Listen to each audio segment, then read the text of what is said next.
Hari ini kita akan belajar mengenai bagian-bagian dari sistem reproduksi, yaitu tentang organ reproduksi, kemudian tentang proses pembentukan sel kelamin, ovulasi dan menstruasi, fertilisasi, gestasi dan kehamilan, persalinan, ASI, KB, dan gangguan atau penyakit pada organ reproduksi manusia.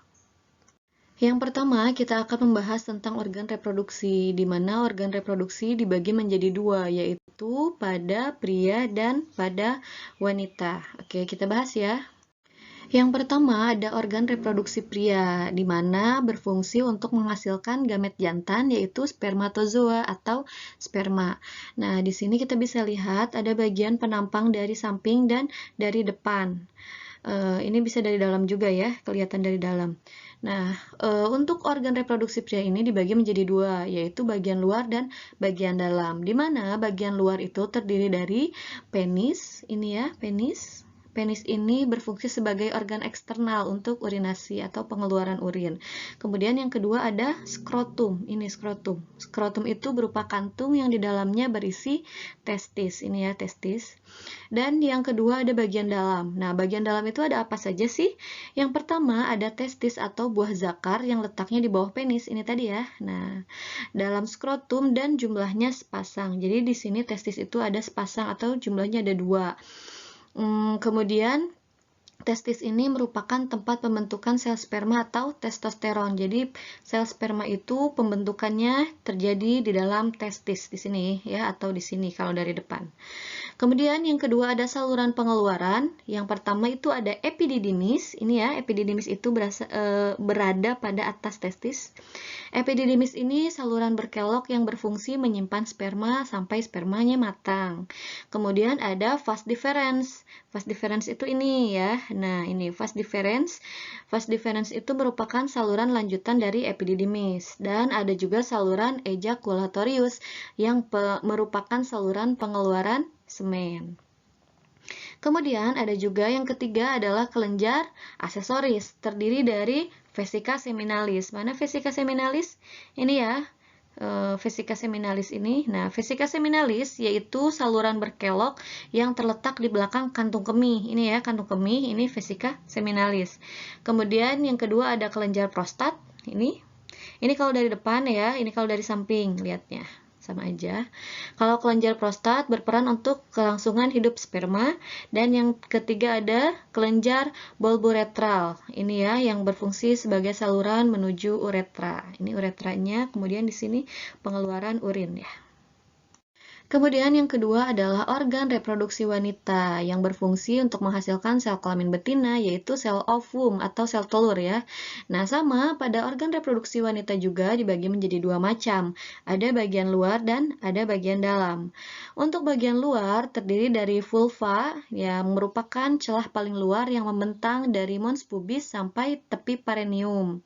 Kemudian ada juga yang kedua labium atau bibir yang membatasi vulva. Nah, labium itu ada dua, ada labium mayor yang besar yang terletak di sebelah luar, dan ada labium minor yang kecil yang terletak di sebelah dalam. Nah, sebelah dalam vulva terdapat klitoris atau benjolan kecil ya yang memiliki pembuluh darah dan ujung-ujung saraf yang sangat sensitif. Kemudian ada juga yang ketiga namanya itu muara saluran kencing yang terletak di bawah klitoris, itu untuk pengeluaran urin ya. Kemudian ya ada juga bagian dalam.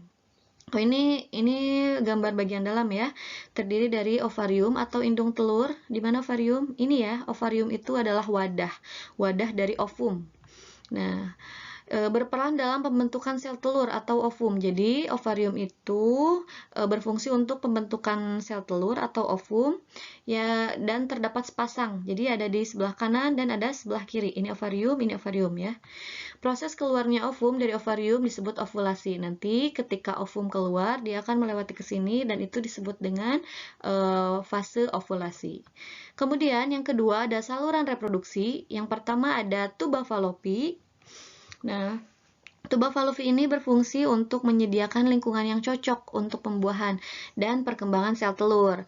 Pada ujungnya terdapat infundibulum atau umbai untuk menangkap sel telur yang dilepaskan ovarium. Jadi di sini itu ada umbai ya, umbai. Nanti yang menangkap ovum, kan keluar dari ovarium, nanti dia akan ditangkap oleh umbai ini atau infundibulum dan masuk ke dalam sini ya selanjutnya. Kemudian ada juga uterus atau rahim yang terletak di belakang kantung kemih, berfungsi memberi tempat bagi perkembangan janin. Nah, tadi dari infundibulum dia kemudian masuk ke tuba Fallopi dan dia akan diam atau bertempat di uterus atau rahim ya. Rahim itu ini. Ini dinding rahimnya. Ini rahimnya. Yang pinggir-pinggirnya itu dindingnya ya. Dan yang terakhir ada vagina. Nah, vagina ini berfungsi tempat pengeluaran darah menstruasi, kemudian tempat penyaluran sperma dan merupakan jalan lahir. Ini ya, vagina. Nah, kalau misalkan terjadi kehamilan, kehamilan ini terjadi di sini ya, di rahim. Penempelannya itu terjadi di dinding rahim. Selanjutnya yaitu proses pembentukan sel kelamin atau gametogenesis. Pada proses pembentukan sel kelamin atau gametogenesis sama juga ya dibagi menjadi dua macam, ada spermatogenesis, ada juga oogenesis. Yang pertama kita akan membahas tentang spermatogenesis yang terjadi pada sperma atau pembentukan sperma. Nah, spermatogenesis merupakan proses pembentukan dan pematangan spermatozoa. Nah, spermatogenesis berlangsung dalam testis, tepatnya pada tubulus seminiferus ya, yang terdapat di dalam testis tadi ya, yang di dalam skrotum. Nah, dalam tubulus seminiferus terdapat banyak sel induk sperma, yaitu spermatogonium. Ini spermatogonium itu ya, adalah induknya. Untuk prosesnya, pertama, spermatogonium dia itu memiliki diploid atau 2N, akan membelah secara mitosis menjadi spermatosit primer atau spermatosit 1. Jadi ini induknya akan membelah secara mitosis dan menjadi spermatosit primer. Ini spermatosit primer. Kemudian setelah itu spermatosit primer atau spermatosit 1 ini akan membelah secara meiosis menjadi 2. Spermatosit sekunder atau spermatosit 2. Nah, ini sudah N ya atau haploid sifatnya, tidak diploid lagi. Kalau diploid itu dia sifatnya utuh 2N, kalau haploid itu sifatnya sudah setengah dari induknya atau N. Ini ya, dia jadi 2, ini sifatnya udah N. Jadi dia udah haploid. Kemudian selanjutnya, setiap spermatosit 2, yang ini ya, spermatosit 2, membelah menghasilkan spermatid N. Ini yang namanya spermatid. Jadi dia 2 membelah lagi menjadi 2. Ini membelah lagi menjadi 2 yang dinamakan spermatid. Dan sifatnya sudah haploid atau cuma N doang ya. Dan yang terakhir adalah spermatid. Ini spermatid akan mengalami pematangan menjadi spermatozoa atau sperma. Jadilah seperti ini. Dan dia siap untuk membuahi sel telur. Proses pembentukan sel kelamin atau gametogenesis yang kedua yaitu oogenesis. Oogenesis itu merupakan proses pembentukan ovum di dalam ovarium. Nah, ovarium banyak mengandung sel telur, sel induk telur atau oogonium yang bersifat diploid. Apa tadi diploid? Diploid itu 2N ya, yang sifatnya sama dengan induknya. Nah, ini ya yang pertama prosesnya. Oogonium membelah secara mitosis menjadi oosit primer atau oosit 1. Ini adalah oosit primer. Nah, kemudian oosit primer ini membelah secara meiosis menghasilkan 1 oosit sekunder dan 1 badan kutub atau badan kutub primer. Jadi kalau tadi sperma itu kan dibelahnya menjadi sama ya, sama-sama spermatid gitu ya. Kalau ini beda. Yang pertama itu merupakan oosit sekunder dan yang satu lagi merupakan badan kutub ya hasilnya. Kemudian oosit sekunder ini dia akan membelah dan menghasilkan sebuah ootid yang akan berkembang menjadi sel telur. Ini nanti akan berkembang menjadi sel telur. Dan satu lagi badan kutub yang yang telah berdegenerasi. Jadi si oosit sekunder ini menghasilkan 1 ovum ya dan 1 badan kutub. Nah, ini badan kutub tadi yang primer, badan kutub yang pertama dia ini akan menghasilkan apa? Nah, badan kutub yang pertama ini dia juga akan membelah dan menghasilkan badan kutub yang kedua dan akan mengalami degenerasi. Jadi yang tumbuh cuma atau yang berkembang itu cuma satu ovum itu. Beda ya sama sperma tadi, itu kan banyak ya, 4 semuanya jadi sperma. Kalau di oogenesis atau di pembentukan sel kelamin wanita hanya satu ovum yang berkembang. Selanjutnya yaitu ovulasi dan menstruasi. Pada wanita, siklus menstruasi dibagi menjadi 4 tahap, yaitu ada fase menstruasi, fase praovulasi, fase ovulasi, dan fase pasca ovulasi. Nah, pada fase menstruasi, ini fase awal, terjadi selama kurang lebih 7 hari, dan pada fase ini kadar hormon estrogen dan progesteron turun drastis. Estrogen dan progesteron turun drastis, dan penurunan kadar hormon ini menyebabkan peluruhan endometrium serta ovum yang tidak dibuahi. Nah, inilah ya, ini tuh merupakan endometrium atau dinding rahim. Nah, karena hormon yang tadi progesteron itu turun sehingga menyebabkan peluruhan di endometrium ini ya, atau dinding rahim, sehingga keluarlah darah haid atau darah menstruasi. Kemudian yang kedua ada fase praovulasi. Fase ini terjadi kira-kira selama 7 hari setelah selesainya fase menstruasinya. Ini ya di sini. Fase ini hipofisis otak akan memproduksi hormon FSH. FSH itu diproduksi pada fase praovulasi. Kemudian peningkatan kadar hormon FSH ini akan memicu pertumbuhan folikel di dalam ovarium. Nah, folikel ini menjadi tumbuh ya, memicu pertumbuhan folikel. Kemudian folikel akan menghasilkan hormon estrogen, sehingga hormon estrogen meningkat dan memicu oogenesis. Ini hormon estrogen meningkat dan memicu oogenesis. Apa itu oogenesis? Pembentukan sel perempuan ya, sel ovum pada wanita.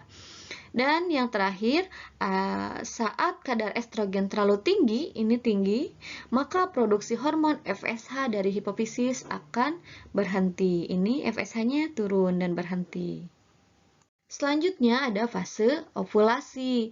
Fase ovulasi ini hipofisis akan memproduksi hormon LH, dan pada saat hormon LH meningkat maka akan terjadi ovulasi. Ini ya, di sini akan terjadi ovulasi, LH meningkat, ovulasi.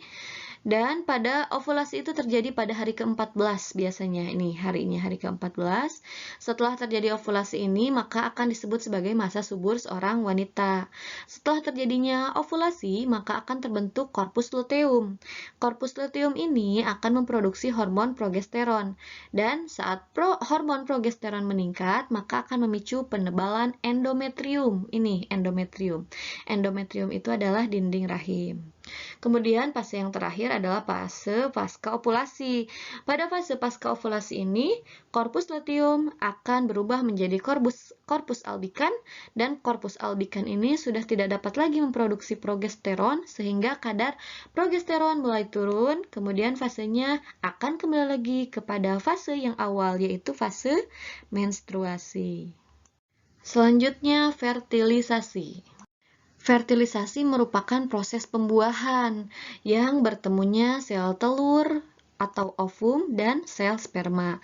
Sel sperma akan masuk ke dalam vagina dan berenang menuju oviduct atau tuba Fallopi. Di sini ya, di sini tuh kan biasanya ada vagina, kemudian ada serviks, leher rahim, dan di sini sperma masuk dan dia menuju oviduct atau tuba Fallopi. Dia menuju ke sini. Apabila sel sperma akan bertemu dengan ovum pada tuba Fallopi, maka akan terjadi fertilisasi. Nah, inilah fertilisasi, itu adalah bertemunya sel telur dan sel sperma. Fertilisasi akan menghasilkan zigot yang bersifat 2N atau diploid. Ya, nanti ketika sudah bertemu dia akan menghasilkan zigot ya. Zigot itu adalah bakal bayi. Kemudian zigot akan membelah secara mitosis menjadi morula, kemudian morula terus membelah menjadi blastula. Zigot akan melekat pada dinding endometrium, di sini ya, endometrium itu dinding rahim, dan proses melekatnya zigot pada endometrium atau dinding rahim ini disebut implantasi. Selanjutnya, mulailah proses kehamilan. Dia akan membelah dari yang tadinya satu, kemudian bertemu, berkembang, dan bersatu, membelah menjadi 2, 4, 8, 16, dan sampai membentuk zigot, embrio, dan bayi. Selanjutnya, gestasi dan kehamilan. Gestasi merupakan periode waktu antara konsepsi dan kelahiran, di mana embrio atau janin berkembang di dalam rahim. Sedangkan kehamilan merupakan serangkaian perubahan yang terjadi di dalam jaringan tubuh wanita sebagai akibat janin yang berkembang. Nah, kehamilan ditandai dengan adanya hormon HCG, biasanya dalam urin. Jadi, kalau misalkan di tes pack itu biasanya hasilnya garis 2. Itu menandakan bahwa wanita itu sedang hamil karena adanya hormon HCG. Perkembangan kehamilan dibagi menjadi 3 trimester. Yang pertama, trimester pertama, ada trimester kedua, dan trimester ketiga. Bisa dibaca ya, ini perkembangannya dari trimester pertama, kedua, dan ketiga. Selanjutnya, setelah fase kehamilan, ada fase persalinan. Pada fase persalinan, proses kelahiran bayi diawali dengan meningkatnya hormon estrogen. Nah, hormon estrogen ini berperan untuk mengatasi pengaruh hormon progesteron yang menghambat kontraksi dinding rahim. Selain itu, persalinan dipengaruhi oleh hormon relaksin dan prostaglandin. Dalam ilmu kedokteran, proses persalinan dibagi menjadi 4 tahap. Yang pertama yaitu tahap 1, yang mulai terjadi pembukaan jalan lahir dari 1 cm sampai lengkap 10 cm diameternya ya. Kemudian yang kedua, tahap 2 yaitu pembukaan jalan lahir lengkap sampai bayi lahir. Yang ketiga itu tahap 3 dimulai pada saat bayi lahir sampai keluarnya ari-ari atau plasenta. Dan yang keempat yaitu 2 jam pasca kelahiran. Beberapa saat setelah bayi lahir dilakukan pemotongan tali pusar. Selanjutnya yaitu air susu ibu atau ASI. Setelah bayi dilahirkan, tahap selanjutnya yaitu laktasi. Jadi laktasi itu merupakan fase pemeliharaan atau perawatan bayi, yaitu memberikan ASI atau air susu ibu. Nah, ASI waktu pertama kali berwarna kekuningan yang dinamakan dengan kolostrum. Nah, kolostrum mengandung antibodi yang tinggi sehingga mampu melawan berbagai bibit penyakit pada bayi. ASI eksklusif sebaiknya diberikan kepada bayi selama 6 bulan. Semua kebutuhan nutrisi bayi itu terkandung di dalam ASI ya, sudah lengkap semuanya. Selanjutnya yaitu KB atau keluarga berencana. Untuk mewujudkan keluarga berencana atau KB dibutuhkan suatu alat, yaitu kontrasepsi. Nah, kontrasepsi dibagi menjadi 2 macam, ada kontrasepsi permanen dan non-permanen. Untuk kontrasepsi permanen yaitu cara pencegahan kehamilan yang tidak dapat dikendalikan lagi. Jadi, cara ini dilakukan biasanya dengan cara operasi. Jadi, untuk laki-laki biasanya dengan vasektomi, yaitu pemotongan pada vas deferens. Dan pada perempuan, contohnya itu tubektomi, yaitu kontrasepsi permanen dengan cara pemotongan pada ovidak dan setiap ujungnya diikat. Kemudian selain itu ada juga yang non-permanen. Jadi kontrasepsi yang non-permanen ini merupakan kontrasepsi yang suatu saat masih mampu hamil atau kemampuan kehamilan ini dapat dikembalikan lagi. Misalkan dengan pil, IUD, diafragma, sistem kalender, dan lain-lain. Selanjutnya ada gangguan dan penyakit pada organ reproduksi. Contohnya ada prostatitis, kemudian ada kanker serviks, ada endometriosis, infertilisasi, sifilis, gonore, infeksi trikomonas, dan lain-lain. Bisa dibaca ya. Mungkin hanya itu pembelajaran yang dapat Ibu sampaikan untuk hari ini. Mudah-mudahan bermanfaat dan mudah-mudahan kalian paham dengan penjelasan apa yang telah Ibu sampaikan tadi. Kurang lebihnya mohon maaf. Bila ada pertanyaan atau sesuatu yang belum dipahami, boleh komen di Google Classroom ya. Mungkin cukup itu saja. Wassalamualaikum warahmatullahi wabarakatuh.